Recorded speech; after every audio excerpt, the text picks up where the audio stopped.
Olá, tudo bem? Estamos iniciando mais um Podiumcast. Hoje temos duas pessoas formidáveis aqui que serão entrevistadas, amigos nossos, um inclusive vai me ajudar bastante. Mas esse programa é feito pela ACEMESP, Associação dos Secretários Municipais de Esporte e Lazer do Estado de São Paulo. A ACEMESP há 4 anos fazendo o que muitos não fizeram desde 1500. E agora estamos trabalhando firme e com um novo grupo de secretários que sejam bem-vindos, esses secretários novos, ao nosso mundo. Teremos 4 anos produzindo muito para a sua cidade, para os munícipes. E esse evento e este programa, o Podiumcast, é também produzido pela nossa querida Suem TV, onde eu já agradeço toda a equipe de produção por estarmos aqui. E hoje nós temos aqui o Dr. Guilherme Sadi, que é um advogado, uma pessoa que conhece tudo de uma legislação aí, inclusive um tema que muito interessa para vocês, secretários, dirigentes esportivos e amigos, que é a regulamentação das bets, que jogamos todo final de semana, toda semana a gente tem a nossa apostinha lá. E o Bruno Mori, que é presidente do IDTSEMA, uma entidade que realmente fomenta o turismo, esporte, cultura.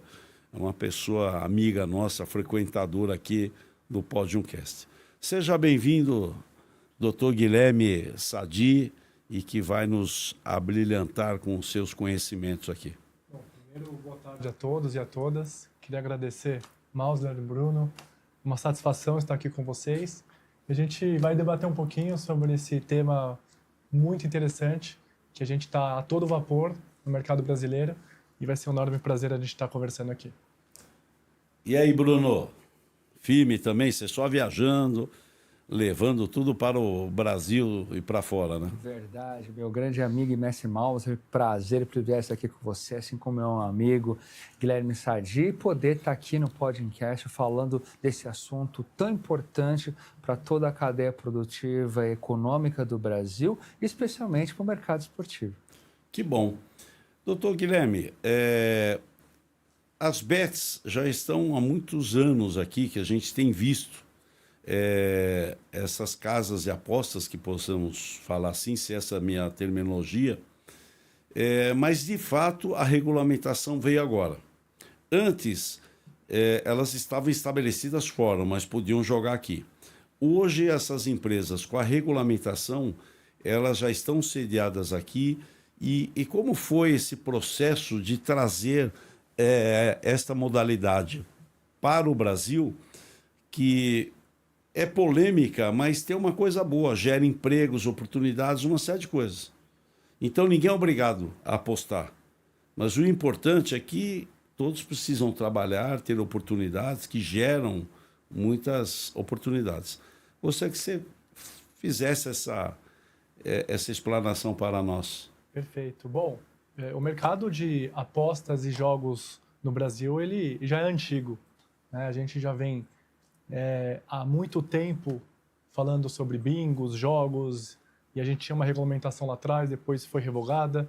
E aí, quando a gente teve o movimento da tecnologia, a gente acabou sentindo essa evolução de como os jogos lá atrás eles eram de uma forma diferente, ele acabou revolucionando para a esfera online. Em 2018, a gente teve uma legislação que as apostas de cota fixa, apostas esportivas e jogos online de cota fixa, eles tiveram uma legislação, eles foram inseridos numa lei de 2018, na época, o então presidente Michel Temer. Essa legislação, ela tem várias modalidades de apostas, né? A gente tem aí 6 modalidades de apostas, que é a loteria raspadinha, a loteria de prognóstico numérico, tem a parte de que você já recebe o bilhete e já vem com os números prontos, tem a outra modalidade que você também pode prever os números, e depois a gente teve a inserção das apostas de cota fixa. Só que ela ficou lastreada a uma regulamentação. O que a lei de 2018 falou? Você pode entrar em vigor, mas a depender de uma regulamentação, em até 2 anos, podendo ser prorrogada por mais 2 anos. Não teve a regulamentação em 4 anos, né, mesmo na prorrogação. Então, 2018 a 2023, a gente não teve uma regulamentação.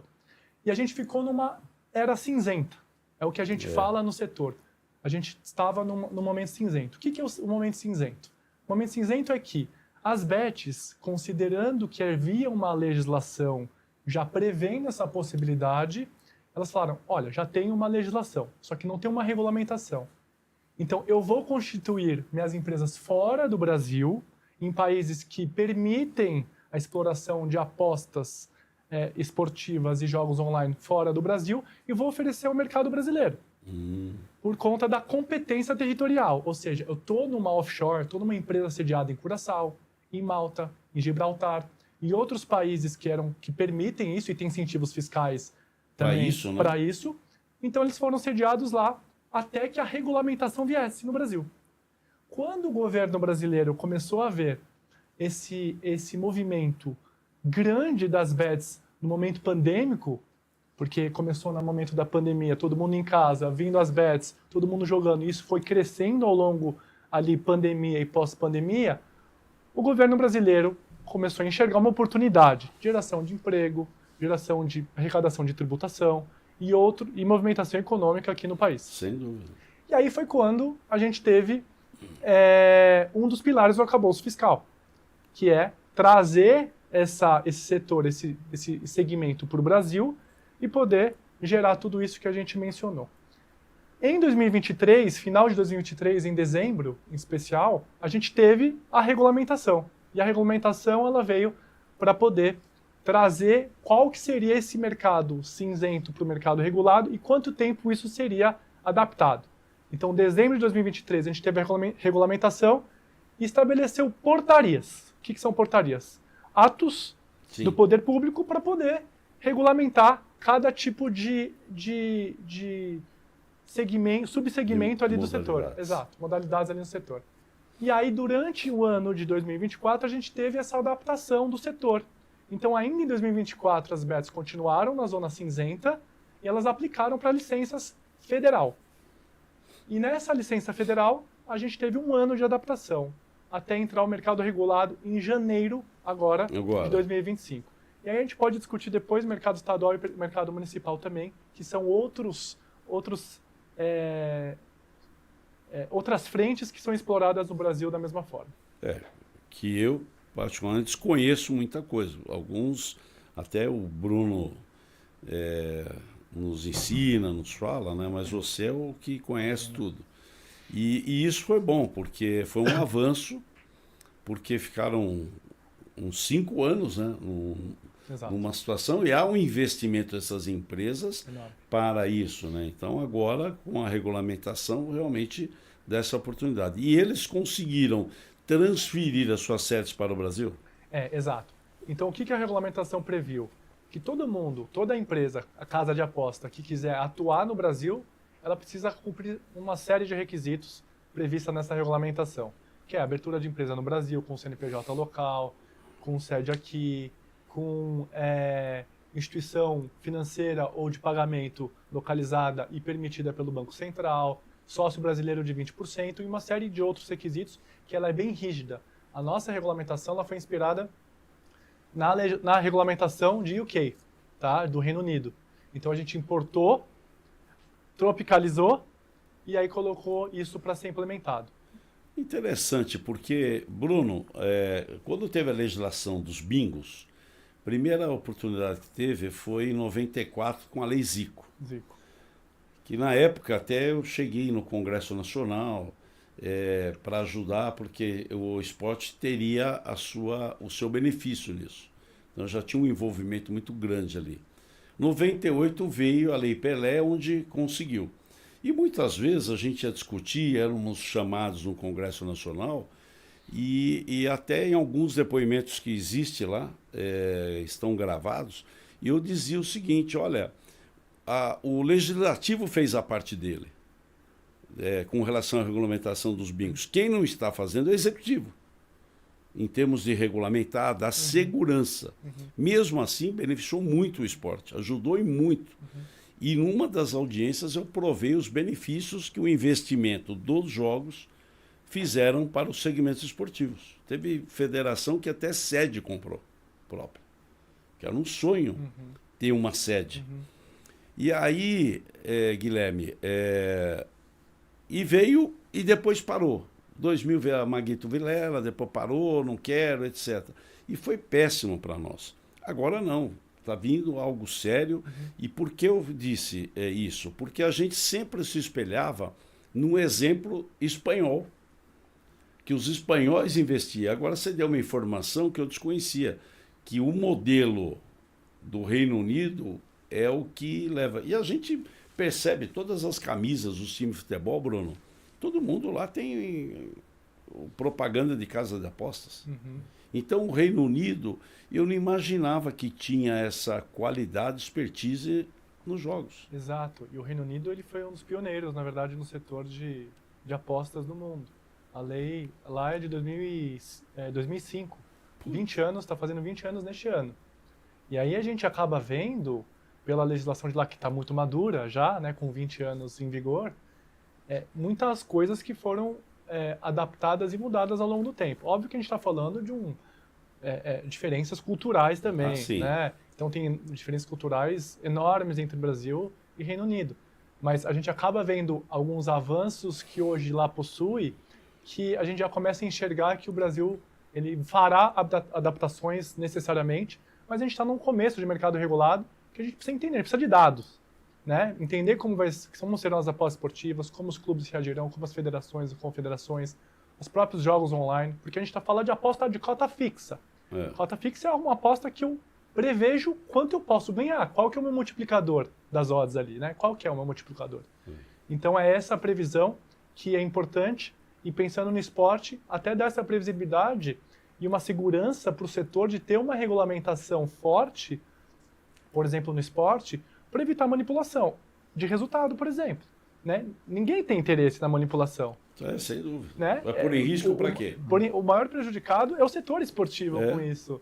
Então, é algo que, com a legislação, garante muita segurança a todos. Porque, inclusive, a legislação que é a britânica, ela é muito rígida. Até quem é atleta nem pode participar. Então, não que quando falar, tem um atleta que está assim envolvido. Não está, porque às vezes a família jogou e eles são tão rígidos que nem isso pode.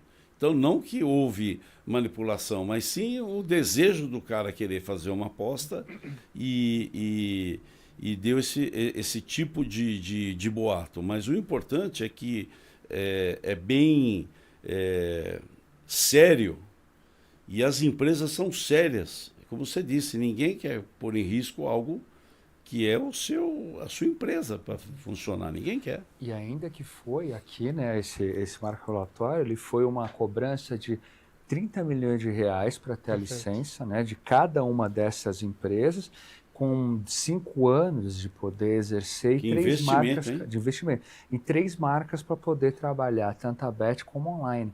E aí a minha pergunta, que o Guilherme trabalha muito, e aí falando e já colocando esse universo do esporte, foi inclusive um debate que nós fizemos no evento que o Moser participou do Kobe Expo também, e nós lá no Fórum de Turismo Esportivo, era justamente essa. Como agora, então, as federações e as confederações oficiais podem, dentro dos seus eventos, pegar uma bet oficial e com uma normativa, uma instrução jurídica, criar eventos, inclusive com aposta esportiva? Perfeito. Bom, primeiro que as apostas esportivas, a própria regulamentação, ela trouxe uma previsão que precisa ser organizada de acordo com o Sistema Nacional do Desporto, né? Então precisa ter uma organização, ela precisa estar afiliada, o esporte precisa estar dentro dessa regra regular. Então esse já é o primeiro ponto de partida que é extremamente relevante. Ou seja, uma federação, uma confederação. Uma federação, uma confederação. Segunda coisa um evento ele pode ser realizado, tá? Então a gente não tem restrição de realizar um evento esportivo e a gente conseguir lastrear isso em apostas, tá? Não tem esse problema para ser feito. Óbvio que tem que seguir algumas regras ali dentro da própria regulamentação, mas isso ele pode ser organizado, né, por uma confederação ou uma federação, e lá a gente ter todo o regramento de como vai funcionar essa aposta. E aí você pode fazer, seja a aposta lastreada, uma aposta online, né? Ou uma aposta que aí, dependendo da situação, você pode entender se você se encaixa no outro enquadramento, dependendo do tipo de aposta. Se não for uma aposta esportiva, né? Se for outro tipo de aposta. Mas falando em esportiva, você é permitido fazer por essa via online, tá? Que aí seria a aposta de cota fixa. Você faz o evento físico, não tem problema, mas lastreia as apostas dentro dos totens, dentro de uma aposta lastreada a algum sistema. Porque existe o bet, que todo mundo fala, tem a aposta bet. E existe a aposta virtual. Não é a mesma coisa, doutor Guilherme? Então, a bet é uma aposta, né? Quando a gente fala bet, É aposta. Agora, a gente tem diferentes modalidades de apostas. Ah, Então, o que a lei de 2018 trouxe? Ela trouxe diferentes modalidades de aposta. Que é a loteria de raspadinha, né? A loteria de prognóstico de numérico e outras modalidades que ali são previstas. E a aposta de cota fixa, aposta esportiva e jogos online. Essa regulamentação que o Bruno até comentou dos 30 milhões com uma reserva financeira de 5, ela é a aposta online, tá? Que é permitida, só que ela também prevê que você tem algumas modalidades físicas. Por exemplo, o Sports Bar. Sports Bar é um caso perfeito disso. A gente está vendo uma crescente enorme de Sports Bar que estão sendo organizados esses ambientes físicos para que sejam feitas apostas. Ou organizar um evento esportivo. Então, eu vou fazer uma competição, por exemplo, de judô, de karatê ou de basquete. Presencialmente está tendo a competição, ali ficam uns totens para apostas, tudo. Mas pode também online jogar, Perfeito. anunciar. Perfeito. Tá. Aí o Sport Bar é eu ter um ambiente que já diz tudo, é um ambiente agradável, que você está ali batendo um papo, tomando uma coisinha. Que pode ser num bar de hotel, que Isso. pode ser um bar daqui. Você falou bem. Exatamente.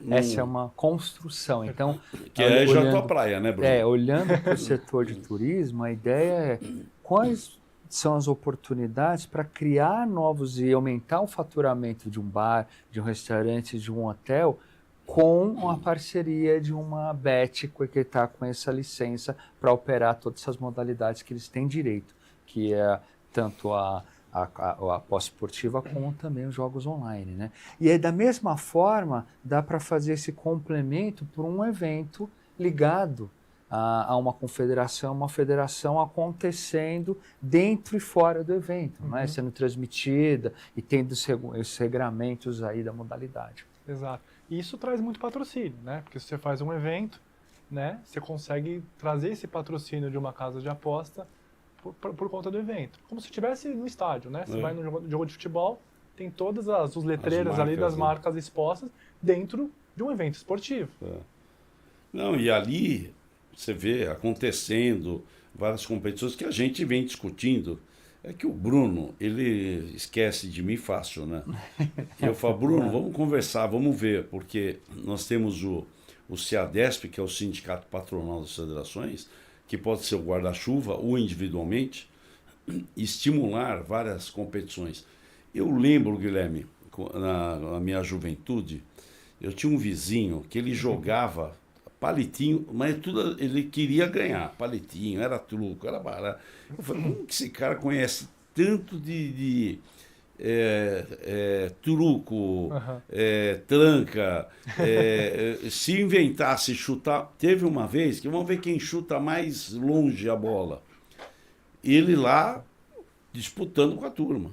Então, tem gosto para tudo. E no caso do esporte, que temos mais de 120 modalidades esportivas, isso pode até realmente incentivar o crescimento dessas modalidades, com estes apoiadores que junta a competição, que é gostosa em si, e a pessoa que está torcendo ali, que está torcendo o quê? Para ganhar. E já aproveita, torce o time e ainda sai com um dinheirinho, né? Exatamente. Essa parte do que você pode apostar num evento esportivo, ele é muito interessante porque hoje, quando você entra numa plataforma, você tem diversas formas de apostar. Então você aposta no escanteio, na falta, É. na lateral, quem vai fazer o gol, se vai ser de esquerda ou de direita, se vai ser cabeceio. Então, assim, Quem vai ser o jogador? quem vai ser o jogador. Então, a gente tem várias formas de apostar. Óbvio, isso entra nisso que você comentou, né? De você ir se divertindo ali em relação ao que pode ser feito ou não.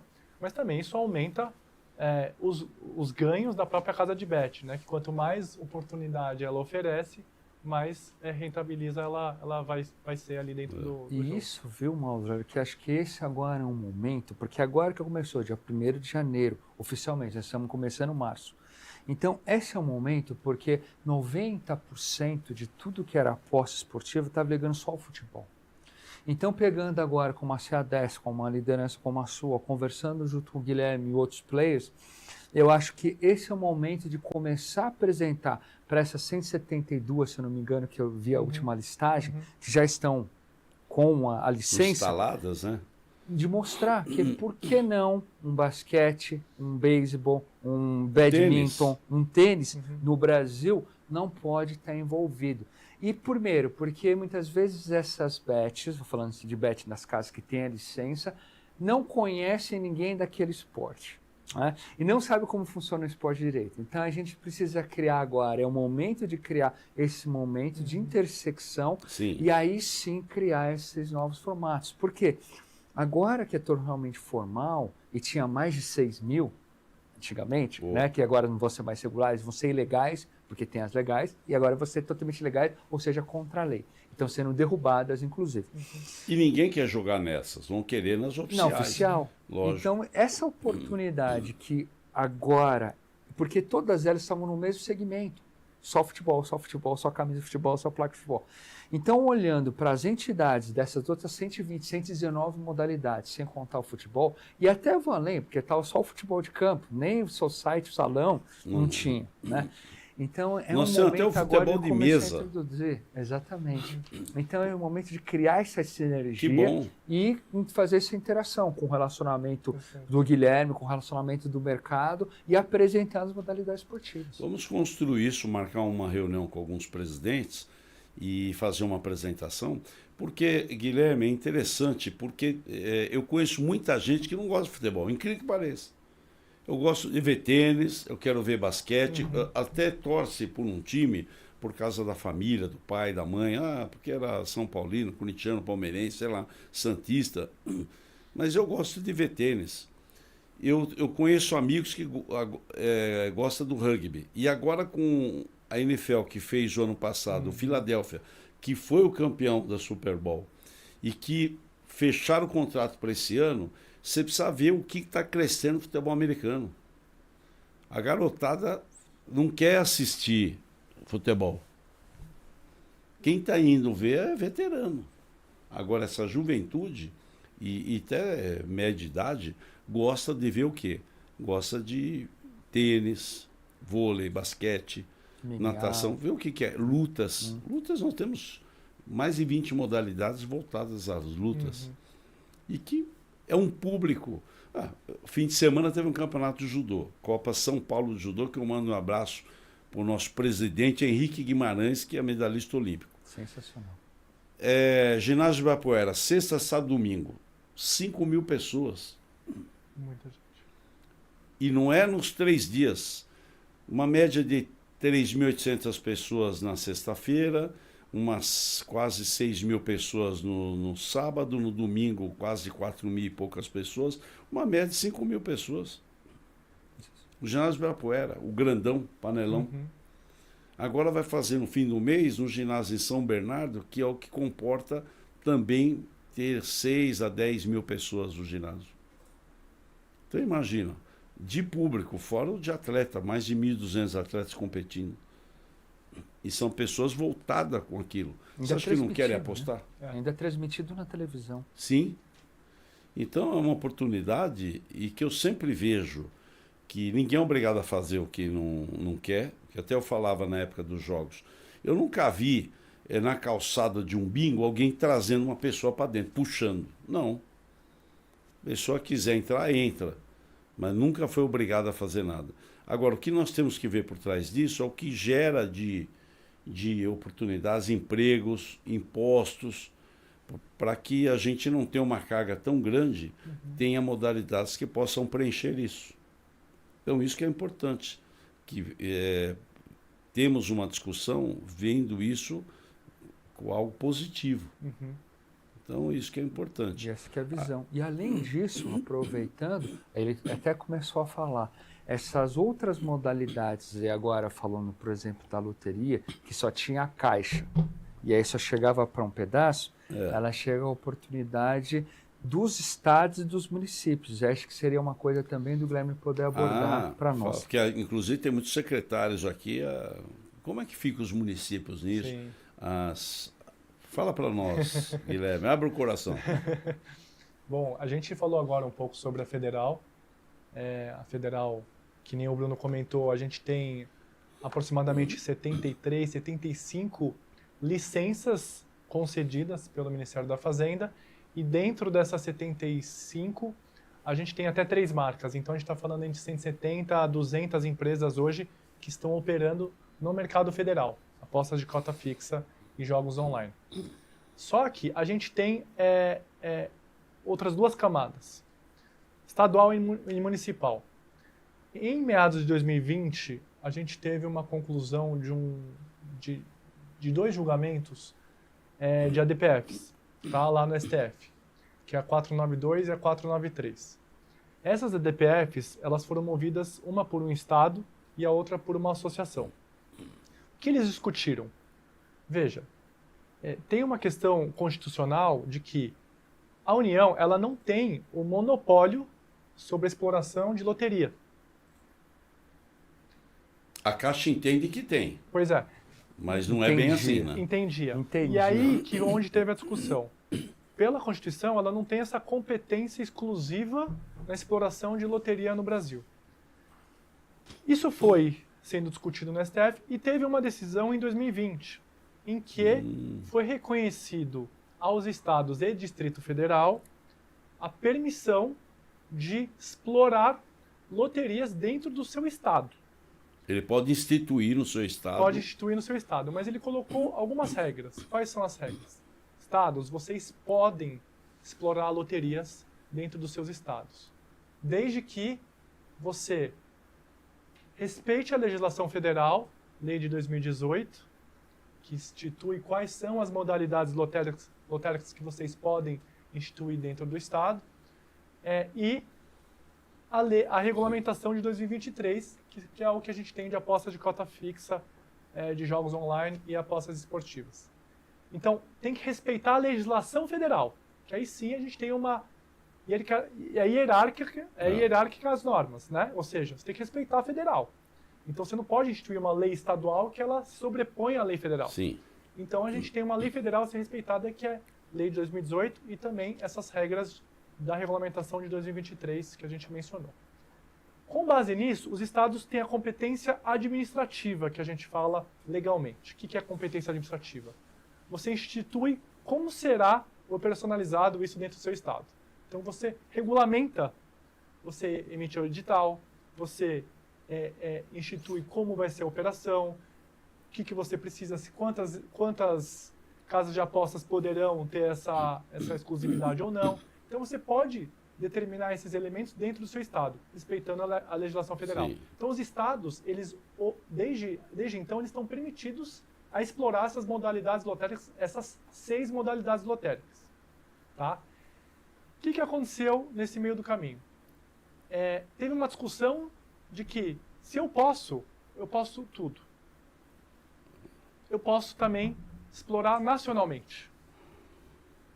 Só que a gente teve uma decisão recente do STF contra um determinado estado que falou, olha, você não pode... Vamos falar com o Rio de Janeiro. Você não pode explorar nacionalmente, porque a decisão está muito clara. Então, hoje, esse estado, que é o Rio de Janeiro, ele foi impedido de autorizar e permitir que as casas de apostas que lá conseguiram uma licença a explorar nacionalmente. O porquê? Porque primeiro está irregular de acordo com a legislação, irregular de acordo com a decisão do STF, e você tem uma vantagem econômica, porque outorga o preço para você ter uma licença no Rio de Janeiro, 5 milhões. pelos mesmos 5 anos e pelas mesmas marcas. Então, como é que você tem uma lei federal falando, olha, você pode explorar no Brasil todo por 30 milhões em 5 anos, e aí vem o Estado e fala, vem aqui. Eu vou explorar nacionalmente por 5. Aí não faz sentido, teve uma questão, uma disputa territorial. Então já teve uma decisão assentada sobre isso, óbvio, não terminou, mas é a tendência, e aí os estados, eles podem explorar dentro do seu território. Como que vai fazer isso? Geolocalização, e aí tecnologia. Então, os estados, eles precisam ter em mente que precisa ser controlado para os provedores de conexão, que é as empresas de internet, e as casas de aposta também precisam implementar essas regras de geolocalização para que não seja permitido as apostas fora do seu estado. Limita-se no estado. Limita-se do estado. Isso aqui é a parte estadual. Indo para a parte municipal, o que aconteceu? É isso que é. Considerando a quebra de monopólio E a do hierarquia? federal, os municípios falaram, opa, se o estado pode, por que eu não posso? E aí teve uma outra decisão de uma ação direta de inconstitucionalidade que tem uma passagem que fala que os municípios também podem fazer isso. Ou seja, se o estado pode, o município também pode. Porque esse é um índice, né? Federativo. Desde que respeite a lei estadual. A lei federal. Federal e Lei estadual, federal, é o município. Só que aí, assim, isso tudo, gente, não teve decisão transitada em julgado, está sendo discutido ainda sobre essa parte dos estados, né, no STF. Os municípios provavelmente terá também uma discussão, porque os estados vai ter uma disputa tributária, mas existe uma visão jurídica com elemento forte jurídico por conta dessas decisões. A não ser que o STF daqui a 1, 2, 5 anos fale, olha, acaba com tudo isso, só pode federal, né? Mas aí é uma outra discussão, isso tem que levar tempo e a gente não consegue prever as decisões que aqui serão abordadas aqui no território. Mas pensando hoje, a gente já tem municípios que já implementaram suas legislações seguindo a legislação federal, suas regulamentações e já estão operando ali dentro do seu município. Isso gera economia, gera tributação, gera emprego. O Bruno pode falar bastante Um investimento sobre isso, local. Investimento local. E exatamente isso ele pode criar. Inclusive tem os argumentos que pode ser investido no esporte, na cultura, na divulgação do turismo cultural, na educação, na parte social, né, do que entra de arrecadação. E acaba sendo uma arrecadação que não existia essa para o município e que traz uma série de benefícios, não só do ponto de vista financeiro, mas de fortalecer o destino turístico também, ou o destino turístico como esportivo, cultural. Então, é uma oportunidade bem interessante, ou seja, o que a Caixa tinha hoje, os estados e municípios podem ter dentro dos seus limites territoriais, né? Então, essa acaba sendo uma grande oportunidade. E aí, alguns players que já têm a licença, inclusive nacional de cota fixa, estão olhando para esse outro mercado e outros internacionais também estão chegando aqui com essas oportunidades para vários municípios. Então, o que nós estamos vendo e olhando o mercado dessa parte de loteria? Também eles têm que tomar muito cuidado de preparar a lei, e não só de cumprir, mas ver se ela é execuível do ponto de vista de negócio para atrair alguém que queira operar. Porque às vezes ele coloca lá uma licença, se a federal custa 30 milhões, estadual 5 milhões, ele colocar 5 milhões, evidentemente que não vai chegar a ninguém. Não vale. Então tem que ser feita uma análise mercadológica muito bem feita, mas com essa análise mercadológica para trazer uma receita e fortalecer mesmo os cofres do município e dar uma oportunidade para a população muito bacana. Guilherme, tem limite, por exemplo, eu estou numa cidade X e eu estabeleço que para o cara se instalar é 500 mil reais. Você vê que eu caí de 5 milhões do Estado para 500 mil, vamos supor. Pode ir outras bandeiras ou cada município só pode uma operadora? Ou é livre isso? Ele estabelece e... É livre. Assim, não tem uma regra de quantas poderão explorar dentro de um município ou dentro do Estado. Mas ela pode estabelecer de acordo com o estudo de viabilidade econômico da região. Então, vai analisar quantos habitantes tem na cidade, por exemplo, qual que é o potencial, O PIB per capita. o PIB per capita, qual o potencial Fluxo econômico. turístico de pessoas que vêm de fora. E até porque tem que ter essa estrutura. tem que ter esse estudo de viabilidade para entender até onde vai, quanto que vai cobrar para poder operar, quanto tempo, né, se vai ter mais de um player que vai poder se instalar ali na região. Então, para evitar também até uma concorrência desleal, né? Eu acho que pensar numa forma em que seja equilibrada e seja compatível com aquele município. Então, não há uma regra para isso, e sim, acho que é mais um estudo mercadológico de viabilidade econômico para poder entender onde se enquadra isso tudo. E uma operadora que tem expertise, né? Porque se pega alguém, vou montar, mas ele não conhece nem a Perfeito. legislação, É. e não tem contatos, e não tem sistemas ou máquinas ou de uma operação que, como existe no Brasil, se não tem uma expertise internacional, ele dificilmente vai conseguir fazer com que o município tenha sucesso.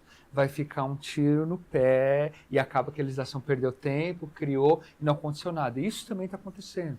Tem cidades que estão fazendo a legislação só que sem conversar com ninguém, só copiando a lei federal. A hora que eles lançam, como não teve no estudo, aparece 0 interessados. Por quê? Porque como não foi feito estudo, eles lançam um valor no chute. E aí uma empresa que vem para investir milhões em equipamentos, em treinamento, em marketing, não vai investir num lugar que sabe que não vai ter retorno. É verdade, como ele disse, né? Tem que ter esse estudo de viabilidade para realmente valer a pena o investimento dessas empresas, né? E tem uma série de requisitos, né? Por exemplo, puxando o gatilho do Bruno, a gente tem laboratório de certificação de jogos, ou seja, é um laboratório que certifica os seus jogos. Então você precisa ter uma certificação para poder rodar os seus jogos. Senão é algo livre, né? Então assim, eu crio um jogo, coloco lá e a pessoa aposta. Não funciona assim. Então tem que ter um laboratório... Vocês dão a segurança, inclusive, para o apostador. Exatamente. Que Então, é Essencial. essencial, o laboratório de certificação. Tem a parte da instituição de pagamento. Ou seja, tem que estar atrelada a uma IF, que a gente fala, instituição financeira, instituição de pagamento, que vai ser acoplado em todas as transações de apostas, mas precisa ser regulada pelo Banco Central. Ou seja, essa empresa ela precisa ter a licença do Banco Central para poder rodar. Tem a parte... Tem as FEFEC, né? FEFEC, não sei se era essa sigla que o Banco Central autoriza, né, esses agentes financeiros. E aí tem a parte financeira, tem a parte de laboratório, tem a parte dos maquinários, que o próprio Bruno comentou. Então, de onde estão vindo esses maquinários? Os maquinários, eles têm todos os testes para poder rodar ou para não rodar? Então, cumprindo a legislação, o pagamento que tem que se devolver para o próprio apostador, mínimo, né, já cadastrado na legislação. Que tinha isso na época dos bingos também, a É. garantia Garantia. do retorno. Que é o chama RTP, né? Return to Player, né? Ou seja, tem um percentual mínimo que ele tem que retornar para o jogador. Então, ou seja, é estabelecido também. E várias outras regras que Questão precisam de tratamento de ludopatia, né? É, tem isso responsável. também. Jogo responsável, para que tenha ferramentas para que o menor não possa jogar. O viciado, né, que é o ludopata, tenha ferramentas para bloquear ele também, para não perder tudo. Então, tudo isso tem que estar envolvido. É um isso é estudo que poucos sabem, mas foi feito detalhado sobre tudo isso, com relação a essas pessoas que têm vício, o cuidado que foram tomados, né? Então isso é importante, né? Ter essa segurança que é bom para todo mundo, quem aposta e quem está ali recebendo, que é negócio, né? Com certeza.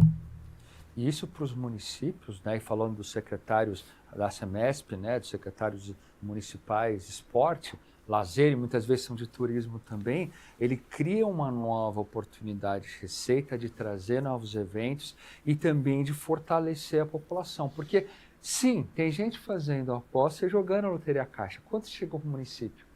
Nada. Agora, se ele tiver uma loteria municipal, a receita está girando dentro do município, está fortalecendo todas essas oportunidades que existem. Realmente.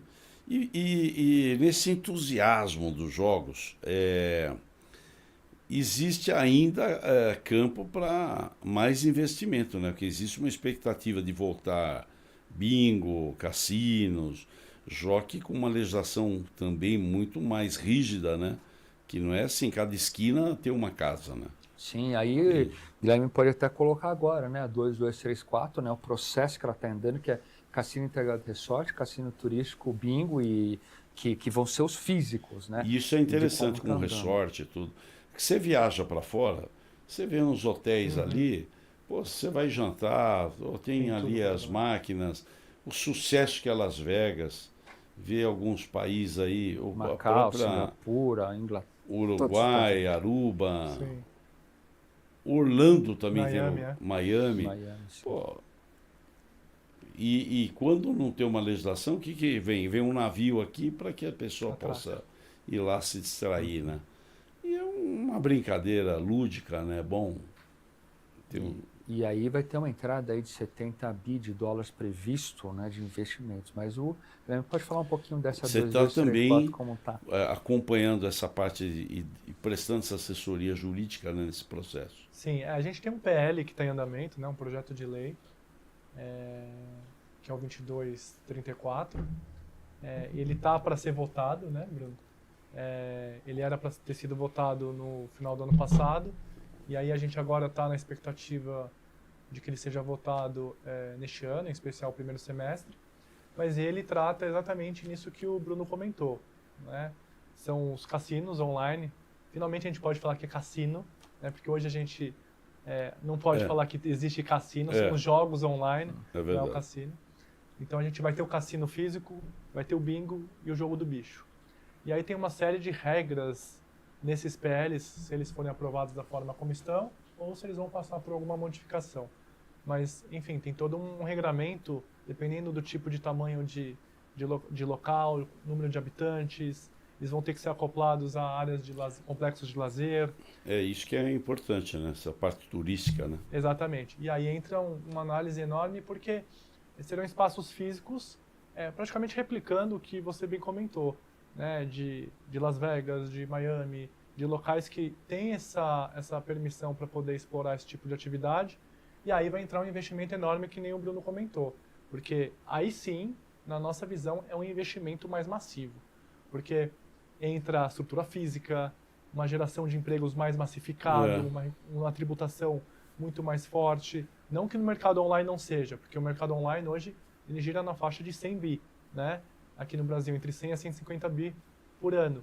Isso são dados que foram estimados de acordo com parâmetros na época da Zona Cinzenta. A gente precisa ver os dados agora, a gente precisa ver o real. E vai melhorar. E vai melhorar. E a gente até tem um estudo do Banco Central, só traçando um paralelo, que também a gente não sabe se é ou não é, mas o Banco Central soltou um estudo no segundo semestre do ano passado, de que as casas movimentaram, que foram remetidos PIX para fora do Brasil, essas transações, de 68 bi num período de um ano. Tá? No meio do ano de 2023 a 2024, 68 bi de transações financeiras. E aí, de prêmio foram pagos 44 e para as casas ficaram 24 bi. Isso são números que não são confirmados, mas que saiu um estudo do Banco Central que a gente precisa só trazer para dar um pouco de cheiro de elemento de quanto o jogo online movimentou. Então a gente pode nem imaginar, e eu acho que o Bruno pode falar melhor, dessa parte física, quanto isso pode gerar, só investimento de 70 bi, que nem você comentou, mas quanto isso vai gerar, né, Bruno? Porque primeiro ele vai começar no mercado imobiliário, onde eu vou fazer? Aí tem que engenharia, advogados para fazer o negócio. Depois tem que construir, tem que decorar, mobiliar, equipar, para daí qualificar, contratar o pessoal, qualificar. Para depois começar a operar e começar a divulgação, ou seja, é toda uma cadeia produtiva envolvida, né? E se a gente pega, por exemplo, o Marina Bay Sands, lá em Singapura, são 2.550 apartamentos, 1.700 arrumadeiras. Aí eles têm 1.700 arrumadeiras. Daí eles têm 800 mesas de pano verde, que é roleta, blackjack e tal. São 3.200 dealers ou croupiers. Então, uma brincadeira dessas, 5 mil exato, empregos. falamos só de 2 cargos. Mas assim, Quando você fala de arrumadeira, você tem supervisores agendários, governança, lavanderia, Quando você fala de croupier, o croupier é um por mesa. Restaurante. Mas você tem o maître, não, você tem o gerente, que cuida, o maître que cuida de 3, 4 mesas, aí o gerente, seguranças, tal, o caixa, sistema de segurança, então tudo isso que envolve... Manobrista. Total, então é assim, é o que a gente fala, hotelaria hoje, um hotel econômico é 0,3 funcionários por OH. Normal, não o cassino. Tá? Um hotel mid-scale, né, 4 estrelas que a gente fala, trabalha com 0,4, 0,5 colaboradores por OH. 5 estrelas, quase 0,8 a 1 funcionário por apartamento. Um resort, às vezes, chega a quase ter 1,5 a 2, dependendo do resort ou hotel boutique. Né? Um cassino vai trabalhar de 4 a 6 colaboradores por apartamento. Ou seja, você triplica o número de colaboradores que precisa para ter um instrumento de cassino junto com o hotel. E fora a licença, né? Eu acho que tem o custo da licença, que hoje está lá para cassino de 100 milhões de reais por 30 anos. Né? Então, só a taxa da licença. Fora a tributação, fora toda a estrutura. Envolve o entorno também, né? O que se estabelece em volta... Fortalece o destino. Isso, né? Comércio local, acho que prestação o maior de exemplo serviço. que a gente pode pegar vai ser Foz do Iguaçu. O melhor lado das cataratas são nossos, brasileiro. Os melhores hotéis, Wish, Bourbon, são brasileiros. Só que o que acontece? 6, 7 da noite, começa todo mundo ir ou para o Paraguai ou para a Argentina. No caso, esse cassino. Só que, e depois eles voltam para dormir no hotel. Agora, imagina quando tiver a lei, pudesse ser em Foz do Iguaçu. Não atravessa Para mais. que ele vai ir para lá, sendo que aqui estão os melhores hotéis, melhor lado, mais seguro e mais bonito. Então, a gente deixa de perder divisa e fortalece o destino. Só que muita gente do Brasil inteiro que ia para outro lugar, vai para Foz ou vai para onde tiver o cassino. Essa é a ideia. Antigamente, tinha gente que fretava avião aí para ir para a Argentina o pessoal jogar. Sim. Continua tendo. Continua tendo. Tendo Whales e Big Whales. Né? Então, os grandes apostadores. Então, é hipocrisia ficar falando, às vezes, alguma coisa de jogo, se o pessoal sai para fora e, na verdade, deixar as divisas aqui com algo totalmente seguro, regulamentado. Então, isso que é importante. Gerando oportunidades, num momento que o país sempre atravessa com dificuldades, precisando de geração de emprego. Então... E até o Guilherme pode colocar, e tem ferramentas também de controle, de entrar na saúde, né? Percentuais garantidos. Né? Exato. A destinação de arrecadação, pelo menos na regulamentação que a gente tem do online, ela destina ali para a segurança pública, para a educação, para o esporte. O esporte também tem. O esporte, eu acho que a maior fatia hoje é do esporte. E olha que ela passei mais. Bruno sabe dessa discussão, porque muitos anos atrás, quando estava discutindo isso, o esporte demorou para se organizar para ver isso. Que ficou naquela zona do conforto, que é a Lei Piva, que tem da Caixa, mas e quem não participa disso? Fica chupando o dedo. Opa, peraí, vamos começar a discutir para entrar nesse processo. Sim. Agora, o que é bom de tudo isso, que vislumbra, é a possibilidade dos estados, que você deu uma informação que eu não sabia, de poder, porque eu sempre tive uma imagem que é o seguinte, o governo federal que cuida de tudo. E, na verdade, você deu um dado que não é bem assim. Óbvio que estão ainda em processo de se estabelecer uma regra jurídica para isso, mas que o estado tem o direito, e os municípios. Quantos municípios que nós temos aqui, litoral... Vamos falar de Campos Jordão. Um abraço para o Marcão, nosso secretário de Campos Jordão. As cidades dentro do interior, como Campinas, Ribeirão Preto. Então, vai para Ribeirão Preto, não vai ter só o pinguim lá para ir. Vai ter uma casa para jogar também, um esporte bar. Quantas oportunidades terão, né? Então, é muito legal essa informação que nos trouxe, que é uma pessoa que tem a expertise, conhece e trata diretamente disso de uma forma jurídica. Então, isso é importante para nós, Guilherme, essas informações. Mas fala aí alguma novidade, que eu não sei nem o que eu perguntar aqui. O que é bom. Agora, foi bom isso que você disse. vários segmentos estão sendo beneficiados, que não tinha nada. Exatamente, né? Uma oportunidade fabulosa, né? De integrar todos esses segmentos da economia que estavam do lado de fora, integrando agora com a parte de turismo, com a parte das cidades, com as modalidades esportivas. Então, temos agora um momento novo e aquela coisa que são os estudos mundiais, né? Em todas as grandes feiras mundiais falam, o Brasil, com todas as modalidades aprovadas, vai ser o terceiro maior mercado de jogo do mundo. Né? Então, essa é uma grande oportunidade, por isso que esses grupos procuram muito escritório, inclusive do Sadi Morishita, né? Fazendo essa ponte lá para poder criar essas instrumentações e fazer esse tipo de parcerias. Né? O que a gente enxerga é que tem oportunidade para todos, né? Porque quando a gente fala de federal, por óbvio, tem uma régua maior no sentido de requisitos mais criteriosos, os valores envolvidos eles são mais pesados de fato, porque o core business, né, ou seja, o ponto principal desse negócio é o marketing. Então assim, não adianta nada você ter o valor para subsidiar uma licença ou montar uma estrutura se você não tem grana para poder pagar um marketing. Porque onde roda a operação mesmo é no marketing. É isso que a gente sabe. A divulgação. A divulgação disso. Né? Seja do evento esportivo, seja de qualquer outra finalidade de Google, de redes sociais. Então, é isso que realmente é o foco. Como a gente trabalha com essas bets, a gente sabe muito bem que o foco da grana pesada está aí. Então, a gente está enxergando que esse mercado federal, ele ficou para os grandes. Está ficando para os grandes. E quando a gente vem para os estados e municípios, ele acaba ampliando esse leque por conta do ticket. Então, o valor da licença ele é mais baixo, pelo período de 5 anos. E aí você acaba trazendo mais oportunidades e um número maior de chances, porque você está falando dos estados, né? Sim. E você está falando dos municípios. Quantos municípios a gente não tem no Brasil? Né, para poder 5.700 municípios no Brasil.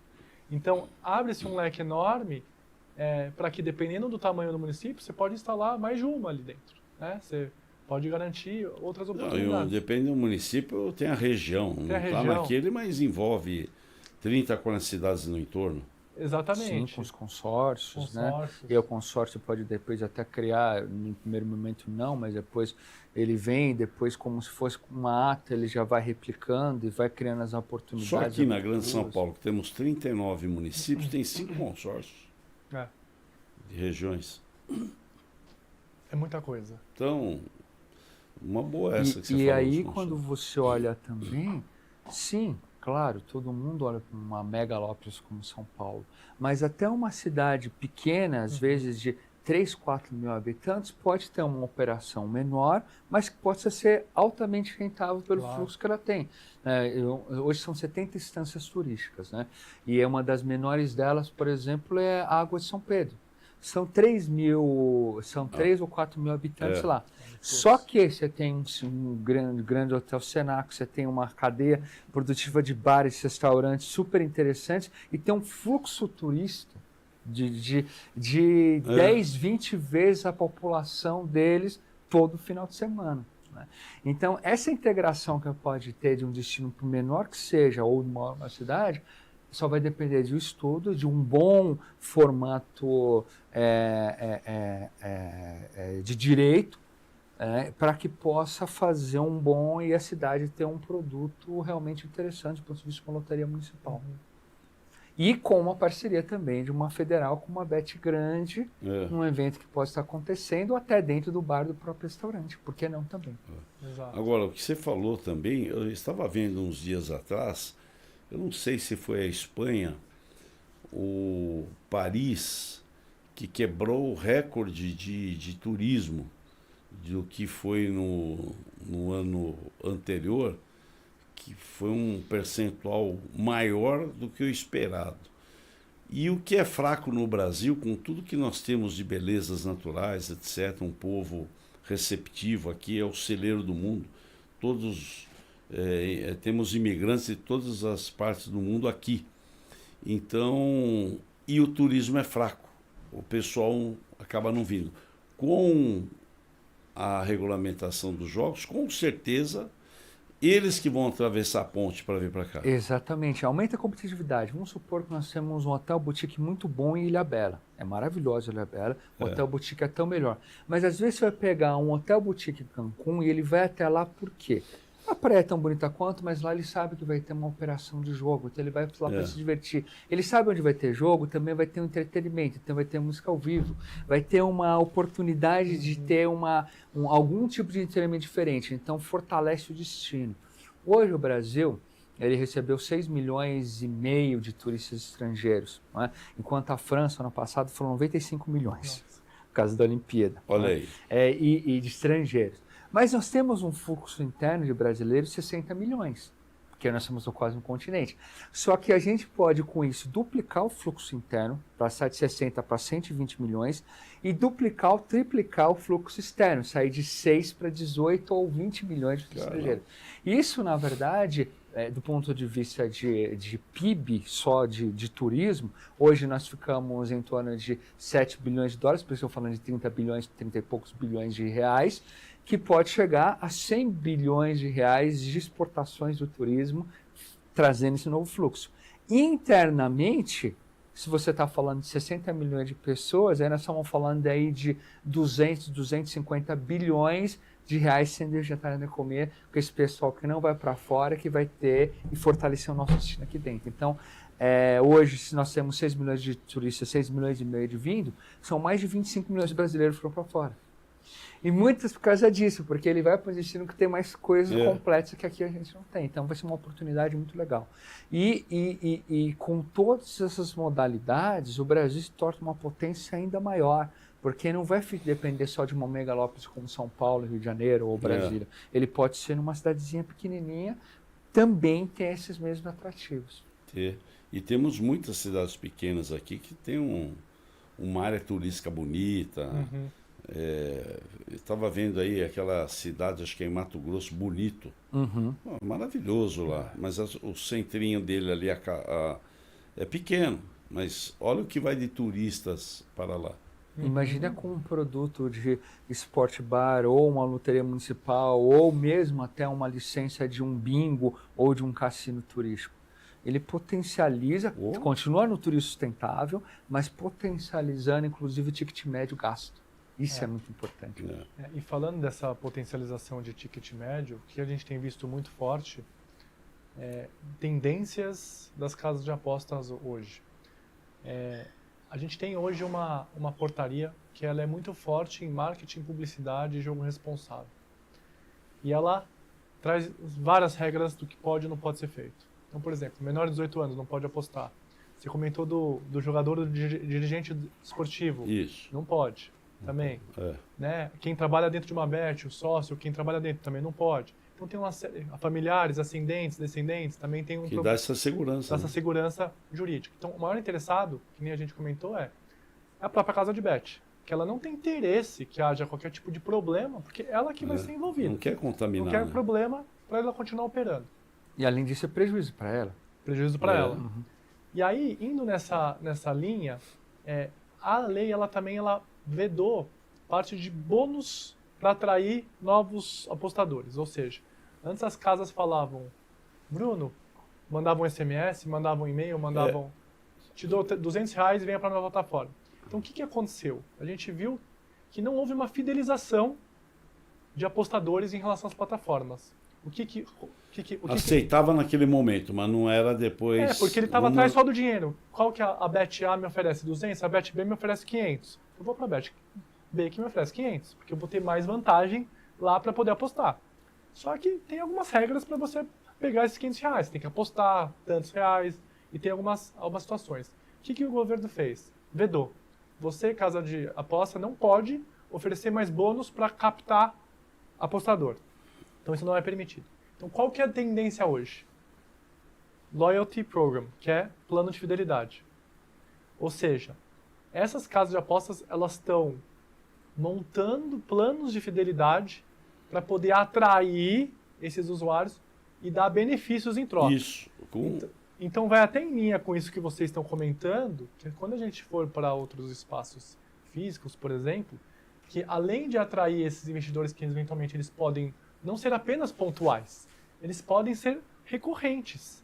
Porque se você tem um Bruno que vai na cidade X poder apostar uma vez e ele vê que tem um plano de fidelidade para ele apostar lá, porque ele ganha A estadia. ganha estadia, isso, vai ganha ter- um almoço, a bebida. Imagina que ele pode ganhar um ingresso para assistir um jogo. De alguma jogo. de modalidade. alguma modalidade Ver um esportiva. MMA que É. o Bruno está tocando É aí. exatamente isso que a gente está verificando e a gente tem analisado questões jurídicas, porque tem uma linha tênue a respeito, mas vai nesse sentido do plano de fidelidade, ou seja, o que eu posso oferecer para eu trazer, como se fosse o plano do sócio-torcedor, Sim. né? O que eu posso fazer para poder fidelizar? É a milhagem, né? Porque Todo no mundo final faz das isso. contas, é esse cara que vai trazer mais rentabilidade. Porque aquele que é um aventureiro, ele vai apostar lá R$30, R$50 e vai embora, nunca mais volta. Só que aquele Que está sempre. vai apostar R$1.000 por mês, R$2.000 por mês, vai estar no seu plano Vai de ter a fidelidade. carteira dele vai ter a carteira lá. Então essa é a tendência que a gente tem visto de Acompanhando. mercado e mudando, obviamente usando tecnologia, tokenizando, enfim, tem várias outras formas, mas acho que esse E é aí, o vamos a supor, se ele tendência. é amante de um esporte específico. Muito específico lá, por exemplo, que a gente praticou o beisebol. Se ele é Beisebol. amante do beisebol, Autógrafo. ele vai ficar naquela... Se aquela É bet jogador está de beisebol, especializada, né, ele está especializada naquela modalidade, ele vai ficar naquela bet. Porque é quem está apoiando a modalidade dele. Então, Por isso que eu até é te falei interessante. que é interessante a gente ter essa conversa, porque existe muita gente aí que o que você falou é o que encaixou. A fidelidade. É O isso. cara é aquele apaixonado pelaquela modalidade e ele vai curtir e brincar também. Aliás, eu preciso de um recado. Parabéns à seleção brasileira de beisebol. Classificou para o World Classic, que é um mundial de beisebol. Eu tava vendo Fazia isso. tempo que a gente Classificou? não se classificou. Então, o Brasil está no mundial para disputar com os Estados Unidos, Japão, México, Cuba, né? todas essas Cuba. potências, ganhando de Alemanha, Oh. ganhando de... Foram vários países essa eliminatória e o Brasil classificou. Parabéns aí ao beisebol do Brasil. O Tsuka ainda é o presidente da confederação? Agora mudou, agora meu Deus, depois eu lembro o nome, mas ele agora passou o bastão. O Tsuka. Mas é gente boa. Gente boa. Mas é bom, tem que Renovar. realmente renovar, oxigenar, tudo é importante. Mas que bom, Guilherme, você deu um panorama para nós aí do que essas casas de apostas que realmente estão se estabelecendo de uma forma legal, que é isso que é importante, ninguém está fazendo nada errado, tudo pela lei. E quando vocês assistiam alguma coisa de bet, é que eles estavam estabelecidos fora, como nós dissemos aqui. Então, era livre as pessoas jogarem, que é online, mas estavam fora e não infringindo nada na lei. Hoje não, estão aqui pagando por estarem aqui, constituindo empresas, tendo um respaldo de uma instituição financeira atrás para garantir, com a distribuição justa do que é o apostador, do que é da empresa. Então isso é de extrema importância os nossos internautas, as pessoas que nos assistem, entender que além dessa diversão que temos, que é lúdica, a oportunidade de negócio, geração de emprego, pagamento de impostos. Então, isso é de extrema importância, esses teus esclarecimentos, Guilherme. E que continuamos assim, que isso que é importante. É um país trabalhar na legalidade. Dar oportunidade pelas coisas certas. Quem errar vai pagar por isso, tendo a lei, né? Então, isso que é importante. Você, como um advogado renomado, que tem uma expertise muito grande, não só nessa área, mas é importante. Eu até mandei o currículo seu para alguns colegas, falei, nossa, vou estar acompanhando, porque é de extrema importância esse assunto. Porque o pessoal, muitos falam sem entender o que é. E é muito importante estar aqui no Podcast colocando isso, até porque está começando esse novo ciclo de regulamentação válida aí com a grande expertise aí do Guilherme, podendo trazer à luz todas as oportunidades, inclusive regras até do que falar de publicidade.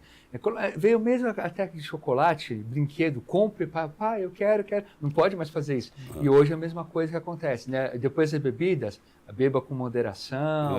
Então, a mesma coisa tem nos jogos, joga com responsabilidade, né? Você pode até comentar um pouco disso. Perfeito. Acho que vocês colocaram muito bem sobre a parte da legalidade.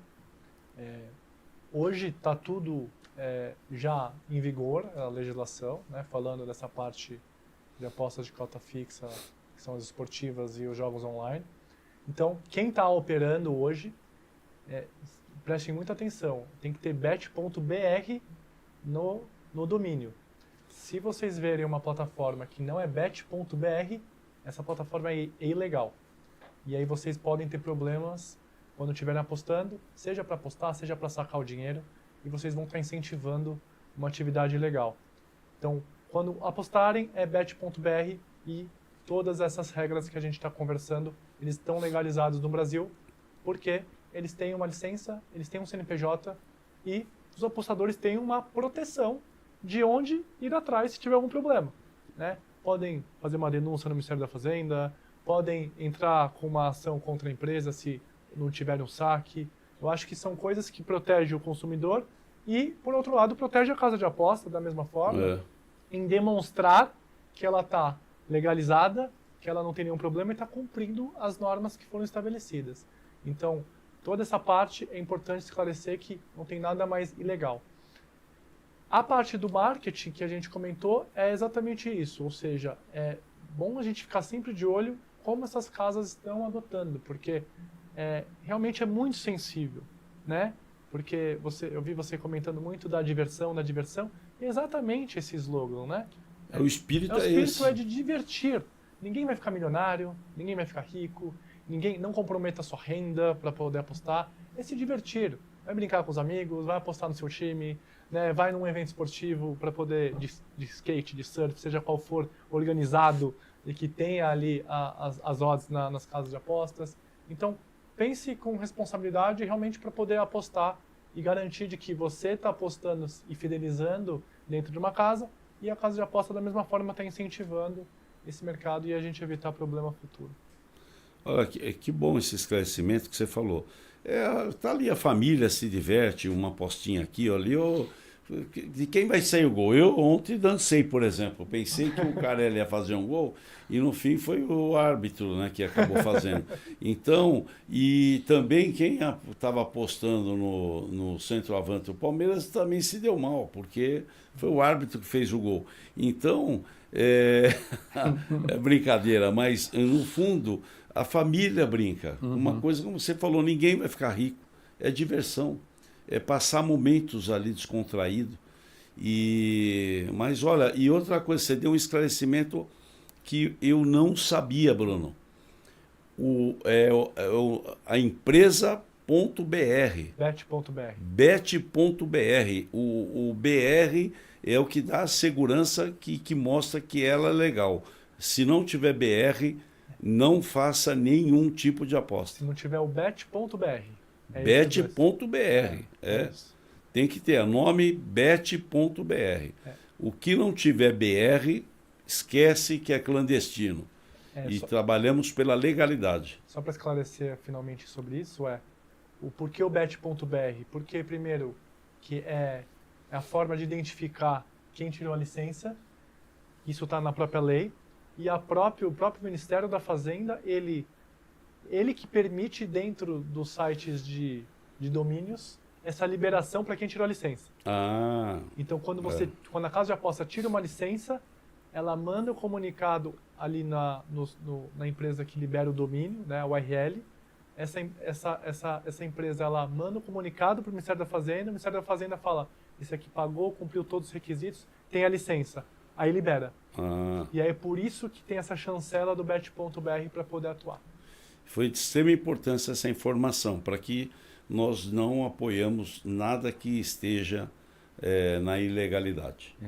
Bom, nós tivemos um papo aqui de 1 hora e pouco. Eu peço agora as suas considerações finais. O Bruno, que é um grande amigo, irmão, parceiro de todos os momentos, caminhamos juntos há muito tempo. Ele tinha o Hotel Lorena aqui na Rebouças, aonde era a casa dos esportistas, Verdade. todo mundo se hospedava, reuniões que fazíamos com as federações, isso anos que fizemos, Guilherme, e sempre bem atendido pela família, o Mori, o pai dele, apaixonados pelo beisebol, e é isso aí. Então, por favor, Bruno. Primeiro, sempre um privilégio estar contigo, Mestre Mauser. Parabéns pelo sucesso do podcast. É sempre maravilhoso estar aqui. E hoje, então, com o Guilherme Sadi, esse catedrático, conhece tudo sobre a parte de direito esportivo, técnico e principalmente ligado às bets, aos jogos. Então, prazer aqui estar aprendendo com ele e sempre aprendendo contigo também. É um privilégio estar aqui no podcast. Guilherme, por favor, eu quero agradecer novamente a sua presença, que foi de extrema importância. Não, bom, primeiro, de novo eu agradeço, né? Você, Mauser e Bruno. Para mim é uma honra estar aqui com vocês. A gente já se conhece, né, há um tempo, falando bastante sobre esse setor. Mas para mim a honra é minha estar aqui e quem está aprendendo sou eu. Então acho que poder contribuir um pouco do que eu sei é um privilégio, mas quem aprende aqui sou eu e obrigado pela oportunidade e vamos para as próximas.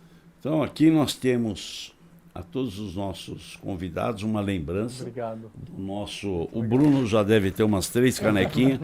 Ele vem aqui, ele sempre ganha uma canequinha. Desculpa aqui. Imagina, eu agradeço. Eu não sei onde estava o outro saquinho, mas muito obrigado aí pela sua presença. Uma lembrança aí de... fica depois. Muito obrigado.